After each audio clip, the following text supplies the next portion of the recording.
Dear students, welcome to my classroom of Research Methodology in History. Today I am going to teach you the ideas related to the concept postmodernism and the challenges what we face in 20th century. Before that, it's important for us to understand history. In all of my lectures, in the beginning, I talk on history. What is history? Because history has no static definition. The definitions of history are always changing. So, history or the subjects in social sciences, they are indicating towards transformations. These transformations are very much pertinent in our minds and also they are reflected in the society. As how we are thinking, how we are having a kind of reaction, that means how we are reacting, and how we are behaving, and what I may say that our reaction and our thinking, or as a whole our behavior, is something where we can feel the presence of the theories which might be very much helpful to understand our psyche or mentality. My argument is how we can situate or identify or locate the various aspects of human behaviors. It's a part of the history of psychiatry or psychoanalysis, that where we are very much cautious about how we behave. So our reactions, our reciprocations, and how we are thinking, all these are, though scattered, but somehow they are related with each other. When I am saying scattered, that means it's difficult for us to bind them, but at least through the theories we can try to make a link between various human emotions.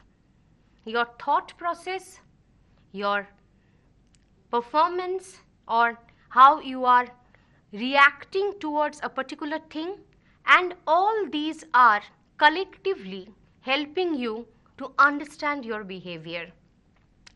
We have heard the terms like cognitive behavior. We are familiar with the term behavioral science. These are very much significant to understand philosophy of history, where the thinkers, they thought on the minds or the ideas which we human have and how we are behaving according to those ideas. What is history of idea? That is also very much linked with the topic which I am going to talk for today. Postmodernism. From that word, it is evident that I am going to tell you something beyond the era of modernism. Now you may ask me the question, what is modernity? We need to understand what is modernity first. Before that, there is also something which has a connection or lineage towards modernity. I am talking about traditionalism. Now the question is, what is called tradition? What is traditionalism? What is modernity? And how postmodern ideas emerged? And how all these are related to history? Why we are studying or trying to have ideas on postmodernism, especially in this class of research methodology.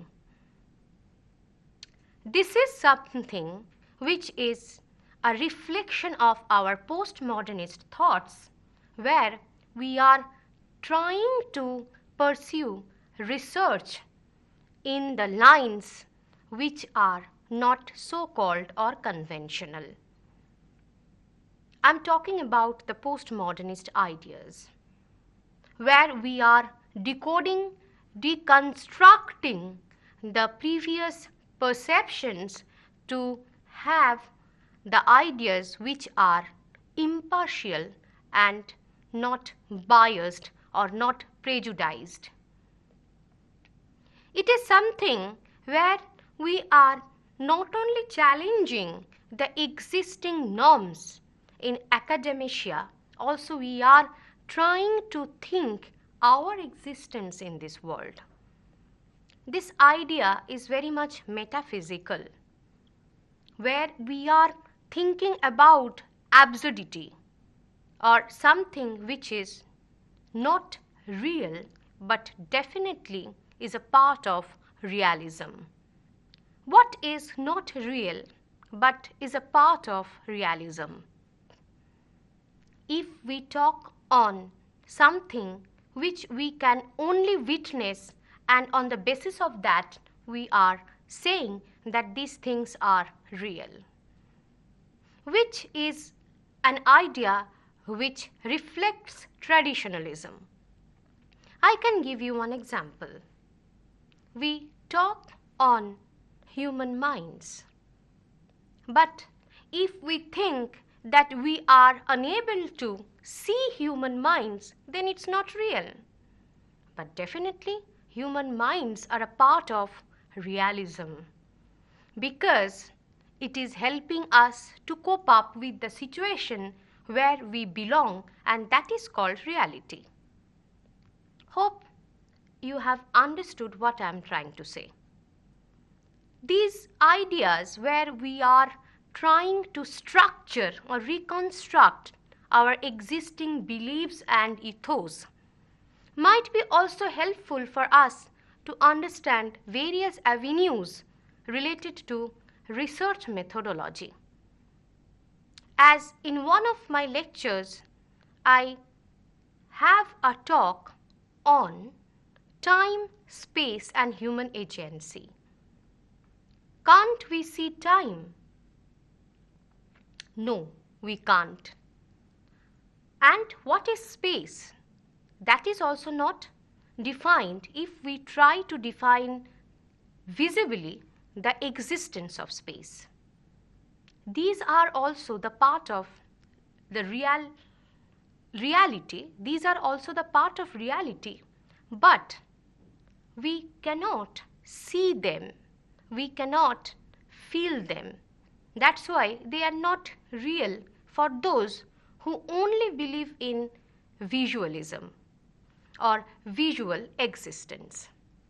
The postmodernists, they want to say that there are something which we may not see or may not feel, but we can experience them with the power of our mind.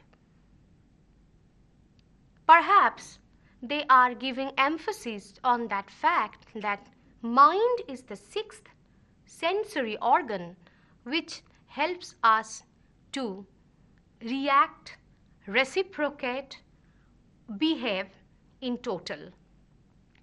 So, when I talk about the postmodernist thinkers, we need to understand the background. For the background, I may say, postmodernists, perhaps they got the inspiration from Kant. What Kant stated? Kant told us that this entire world is very much relative, and we believe in representation of the facts. So, it is not only something where we are witnessing, but also we need to sense it. We need to experience it. That's why the representation is very much important. And that representation has many definitions. It might be the representation which is purely based on our emotions. It's not like something which is a part of nature, something which can be created or restructured or reconstructed by us to represent. Kant perhaps was trying to challenge the creations of God, or how the universe started working, or the creation theory, that where he tried to give utmost importance to the projection which is the creation of the humans. With this note, if I would like to talk more about the background, then definitely I must say what Hegel tried to depict. Hegel talked about subject and object. What is a subject? Definitely Hegel wanted to say something which is based on our interpretations. I'm talking about subjectivity. And for him, what is an object? Which is a truth, or something which is representing objectivity. According to him, the relation between subject and object is also a part of our understanding of the entire discourse, where our senses are playing an important role. He was giving emphasis on our senses, on our emotions, on our instincts. But the traditionals, they are not in favor of giving that much recognition to the senses or the instincts, like greed, like being selfish, like craving for power, and others which are negative, and also along with these negative desires, we can also think for how we can contribute in the society to make it a better place for living. So Hegel, when he was talking about subject and object both, he gave emphasis on human instincts. That also made the concept of postmodernism crystal clear for the thinkers who started working as per the ideas of Hegel. Here I would like to mention Nietzsche, how he tried to derealize the things. What we are looking at, what we are feeling, what we are experiencing are not always real. That how I have started my lecture today, that the things which are the part of the realism, but not they are always real. This concept is known as derealization, that how you can desituate yourself, how you can detach yourself from the sense of realism or reality. Nothing is real. Everything is in between the real world and the apparent. That is how Nietzsche wanted to project his ideas about a sense of modernism which was very much radical or non-conformist, because his ideas provoked the world to think something about anarchism. And what is anarchism? Where everyone is trying to exercise his or her power and trying to work according to the democratic wills. So, everything is, for Nietzsche, talking towards some kind of an illusion. That's why nothing is real. The things are very much hanging between the world of reality and our apparent thoughts. So, if I would like to say about the origin of postmodernism, I mention a book by Lyotard. The name of the book is Postmodern Condition, which was published in the year 1979. Lyotard, he talked about the games of language. It's a term through which the thinkers wanted to show how the usage of language is important to make people provocative or to make people crazy, insane, or violent about a particular issue.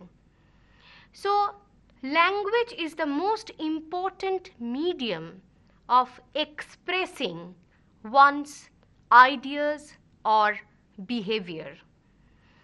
Language can change the world, the usage of language, how we are playing with the words, and how we are trying to put our own ideas with the help of language, and this language can negatively influence others, and that is called a kind of manipulation. So, language can be manipulative, language can be destructive, language can be deadly. Here I would like to mention what Gramsci once stated. He talked on cultural hegemony, like how a particular language tries to control our mind. And that is very much pertinent if I talk about the language of the colonial masters. And still we are following the legacy in our country. Lyotard also talked about the development of science and technology, and how the growth of science and technology is important for us because it has changed the society to a great extent. And the development of science and technology is not always moral. It is also related with our desires. Those desires are not always transparent. We can talk about the dark desires of getting more power and to fulfill our self-interests. So, how can we connect language with science and technology? Science and technology, both these facets of civilizations, have their own language. It's not like that they are always visible in the books. That language is invisible, that how they are dominating us or how we are controlling them. The communications between humans and science and technology is a part of the postmodernist understanding of ethics and morality, that we are destructing nature. We are trying to be more powerful. Even we are trying to challenge the existence of the supreme authority or God for some people who believe in religions. If you see the movie Avatar, then you will be able to understand how the language or the communications between science and humans can be destructive and which is causing a lot of harms. So Lyotard's vision of language is definitely negative, as he thinks that language is not always the letters but something which is unheard, which is influencing us in such a way that we are not always following what we are supposed to.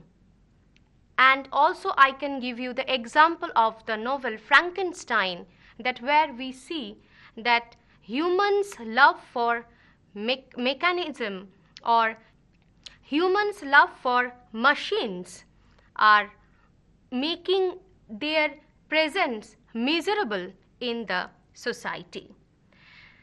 Next, which is important, what I would like to mention with regard to Lyotard's views on postmodernism, that he gave emphasis on aesthetics and how aesthetics is important to judge the world.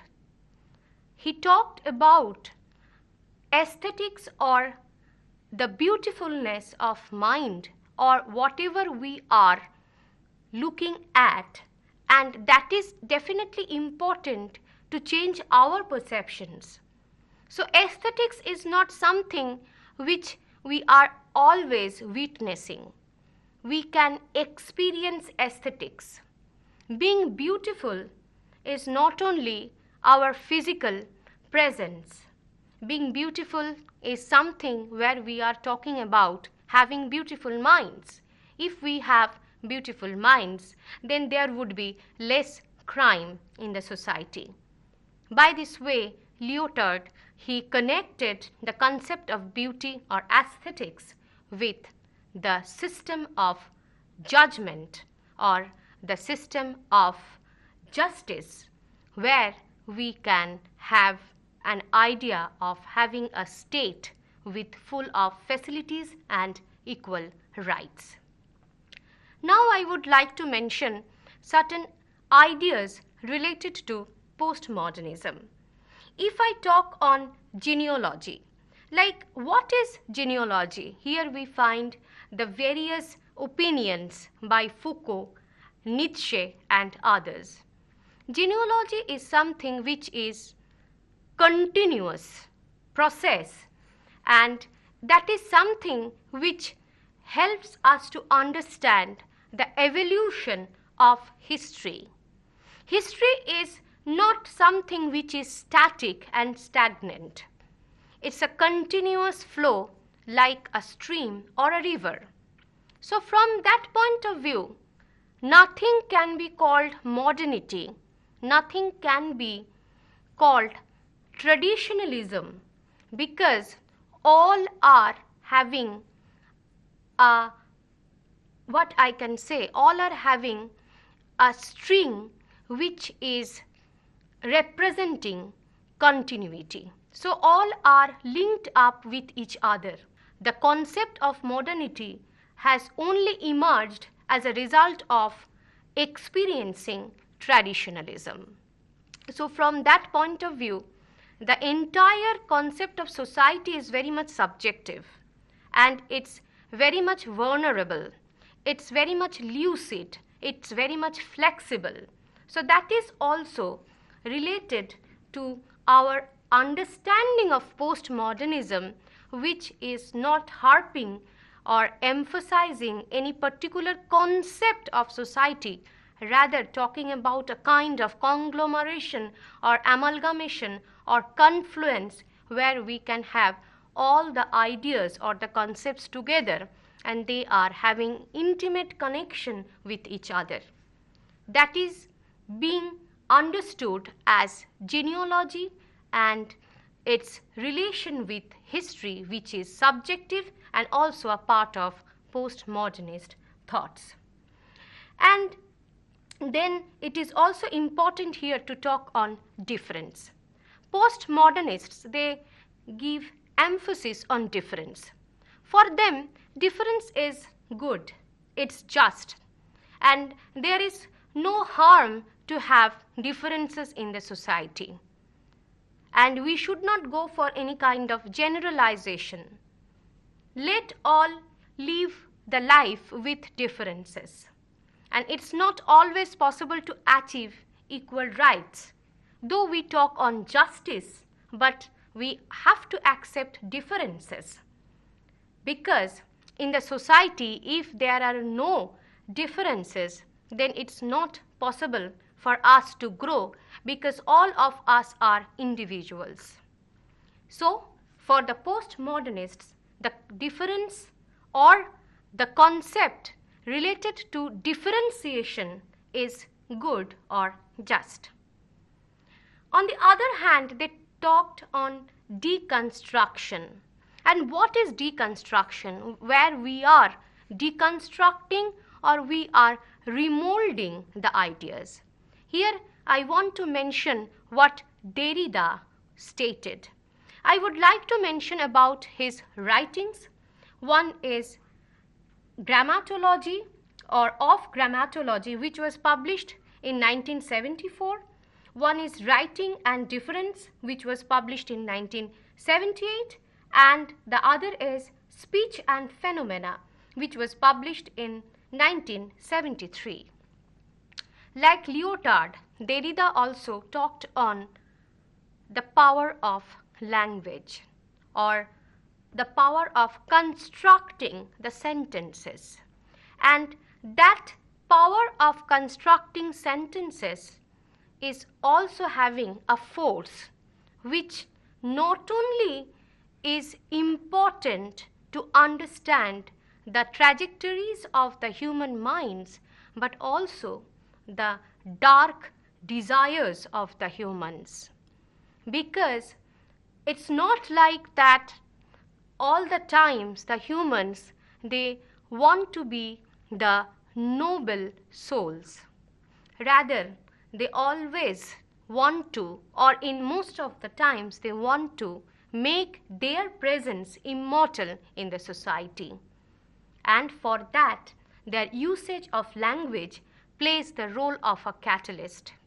Like how through your language you are making others the followers of yours so that you would be able to rule in the society. That's why Foucault once stated, knowledge is power. So either the knowledge is unheard or the communication is unheard between the science and the humans, or through our language we can make people provocative about certain issues just to fulfill our self-interests. So the communication or the language which the humans they use are very much political, which is the argument of Derrida, and that's why he wanted to deconstruct the linguistics which we have, or he wanted to deconstruct the various components of linguistics what we have, just to know what were the reasons behind the vast literature which humans produced or are producing through the ages. This is called the theory of deconstruction. Now I would like to mention something about the concept of hyperreality. And in this particular concept, that what we may say that it is very much related to the experience what we have towards reality, and that experience is what we have or what we are having. It's very much technological and scientific. Why I am saying so? Because we can explain scientifically what we are experiencing. And here the studies related to psychiatry or psychoanalysis play a pivotal role.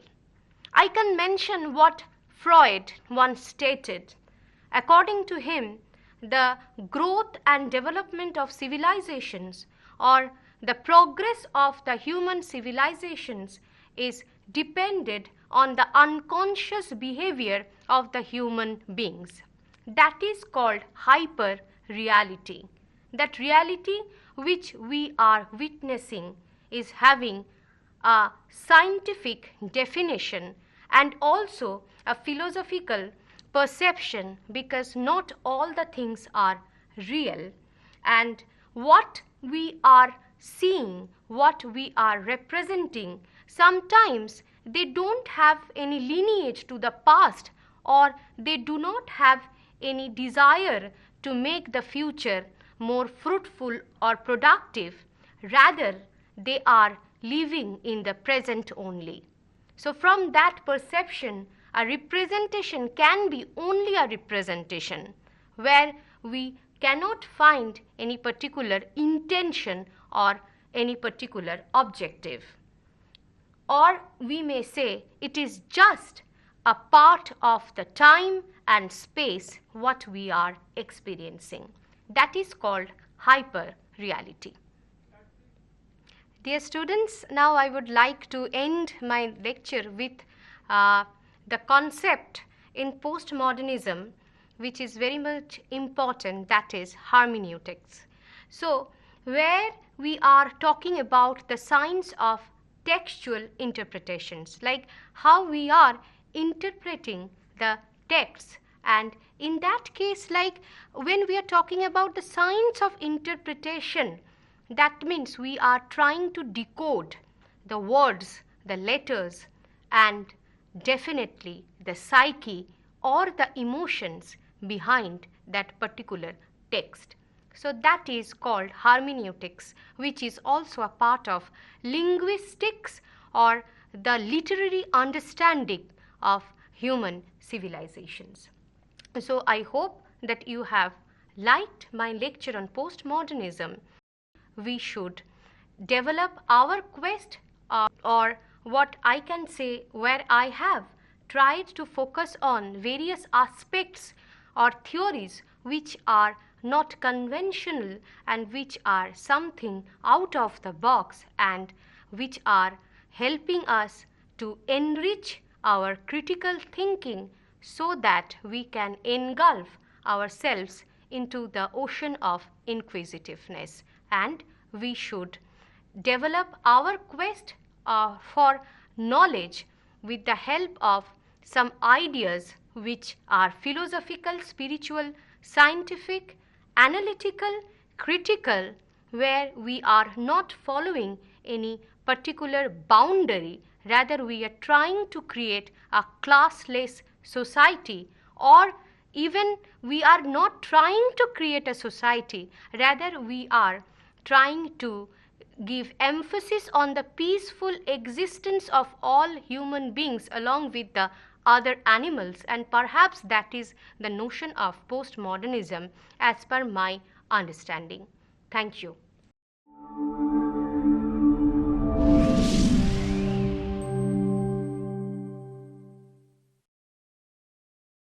For knowledge with the help of some ideas which are philosophical, spiritual, scientific, analytical, critical, where we are not following any particular boundary, rather we are trying to create a classless society, or even we are not trying to create a society, rather we are trying to give emphasis on the peaceful existence of all human beings along with the other animals, and perhaps that is the notion of postmodernism as per my understanding. Thank you.